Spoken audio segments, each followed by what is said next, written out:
afternoon. I'm Delicia Baben, a nursing manager at Clayton House.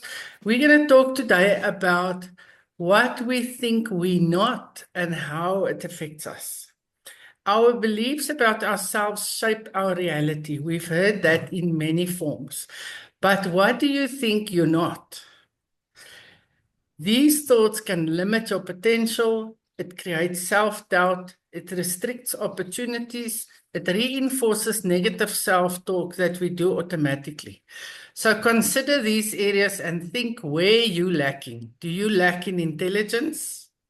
Do you lack in talent? And obviously we can describe specifically which talents we lack in. It's easy for us to find fault in that area. Do you lack confidence? Do you lack experience? That's just a few examples. There are many, many more.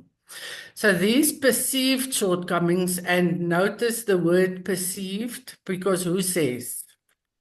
It holds you back from taking risks.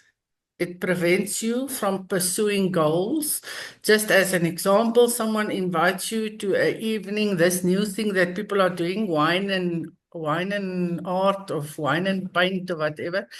Then you say, no, thank you, I am not an artist. Says who? Have you tried? Make you question your abilities. And then one of the most dangerous ones, it leads to comparison and envy. Because if you think you don't have it, you obviously have someone in mind that does have it. And this is how we stifle our own personal growth. So this mindset can affect your career choices, your relationships, mental health, self-esteem, and overall well-being. That's how important it is. So how do we break away from this? Firstly, we challenge the negative self-talk. Why do we always have lists of things that we are not? Focus on our strengths. Develop a growth mindset. So instead of saying, I can't, say, let's try. You never know. Seek supportive relationships. This must be one of the most important things we decide on, is who are our friends and who do we spend time with. Celebrate small wins. Practice self-compassion. Just be kind to yourself, even if it's just for a short while. And then reframe your, again, that word, perceived weaknesses as opportunities for growth. Now, in the modern society, one of the biggest things that affects these thoughts of what we are not is societal expectations. Society tells us exactly what we should do, how we should look, what we should be eating. It's never ending. So these sources are often your family and your upbringing. Some families feel very strongly about certain things, especially education. How, in a very academic family, if you decide you're going to be a fitter and turner, it will definitely be frowned upon. Depends on the values of that family. Then we have media and advertising. We have social media. We have cultural norms. We have peer groups and social circles. So it affects our self-perception on beauty standards. Who decided what a beautiful person looks like? Where is it described? Gender roles, very sensitive topic at the moment. So I'm going to leave that to your own thoughts and your own decisions. Academic and professional pressure. Some people are desperately unhappy in their careers, but that's the career they should be in. Unless they are a professional or unless they are a graduate, they can never be good enough. Social comparison. Society today forces us to compare ourselves with others because that's what we are fed the whole time. And then cultural identity. For some people, the fact that the world is becoming more cosmopolitan is a problem because they don't have a clear identity anymore. So now they feel I'm not a good whatever they should be, Hindu, Muslim, Jew, Christian, Afrikaner, European, whatever, because everything is now mixing together so much that some identities are losing their clear boundaries, and that makes it difficult. So what is the consequences? Self-doubt, low self-esteem, mental health issues. The current single most common,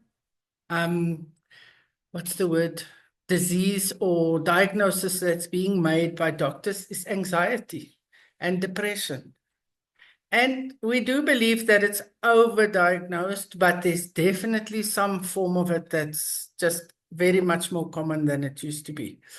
Limited personal growth and potential, conformity over individuality. Listen to that. So we conform so that we can feel that we're good enough, and we lose that what we could have been. This has a negative impact on our physical health because now you get sleep deprivation, you get eating disorders, you get anxiety, like we mentioned, that you need to battle with. How do we break free? Critical thinking. Start recognizing what you expect of yourself and what you think you are not.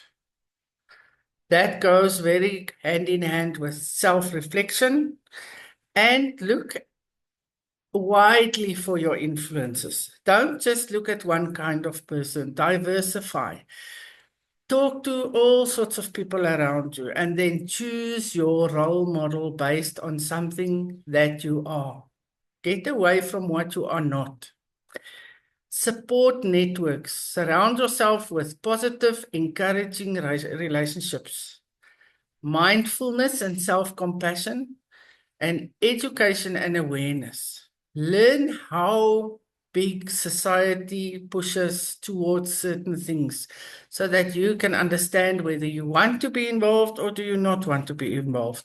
Do you want to fit that mold or do you not? And if not, why not? Because the better you understand why you don't fit in somewhere, the better you can stand by what you've decided. So, actionable steps: identify society expectations influencing your self-perception. Challenge negative expectations with positive affirmations. No, I cannot paint, but I can try. And abstract painting is still painting. You don't have to paint a picture. You can just hold, the minute you hold that brush and you put paint on paper, you've painted. Seek diverse perspectives and role models. Don't just stick to one kind of person, unless that's the person you want to grow into. Cultivate self-awareness and self-compassion. This nowadays is totally underestimated. And people believe they have rights and they have all sorts of things, but it's because they believe they're not what they should be. Surround yourself with supportive relationships. Each time I prepare for one of these talks, I realize again how important it is that you know who you're spending your time with. So my question to you, what do you believe you should have for success? And this question I want to link with, who says?